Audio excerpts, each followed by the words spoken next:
Hi! இன்னைக்கு இந்த வீடியோவில் ஒரு பழமொழி அது மருகி மருகி இந்த காலத்தில் எப்படி ஆயிடுச்சுன்னு பார்ப்போம். ஆனால் அதுக்கான உண்மையான அர்த்தம் என்னன்னு பார்ப்போம் இந்த வீடியோவில். வாங்க. 1000 பொய் சொல்லி ஒரு கல்யாணத்தை பண்ணு அப்படின்னு சொல்லுவாங்க இல்லையா? அது உண்மையானது இல்லைங்க. இப்போது அதுக்கான உண்மையான அர்த்தம் என்னன்னு சொல்லட்டுமா? உண்மையான பழமொழி 1000 போய் சொல்லி, அதாவது போய் அப்படின்றது பொய்யா ஆயிடுச்சு. 1000 போய் சொல்லி ஒரு கல்யாணத்தை பண்ணு, இதுதான் உண்மையான பழமொழி. இதுக்கான அர்த்தத்தை பார்ப்போமா? பழங்காலத்தில் ஒரு திருமணம் பேச்சுவார்த்தை நடக்கும்போது இரு வீட்டாருக்கும் இடையே மனக்கசப்பு ஏற்படாமல் இருக்கவும், அந்த உறவை இன்னும் உறுதிப்படுத்துறதுக்காகவும் இந்த தூது செல்வார்கள். அதை தான் 1000 போய் அப்படின்னு சொல்லுவாங்க.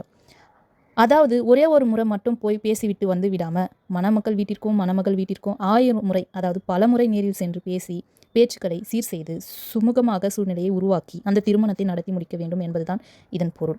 அது காலப்போக்கில் மருவி மருவி போய் என்ற சொல்லை பொய் என்று சொல்லி இது பண்ணிட்டாங்க. இப்போது உங்களுக்கு இதனுடைய அர்த்தம் என்னன்னு புரிஞ்சிருக்கும். இதே மாதிரி நிறைய மருகி போன பழங்கால பழமொழி மருகி போனதையும் அதனுடைய உண்மையான பழமொழியும் தெரிஞ்சுக்கிறதுக்கு நம்மளுடைய சேனலை சப்ஸ்கிரைப் பண்ணி வச்சுக்கோங்க.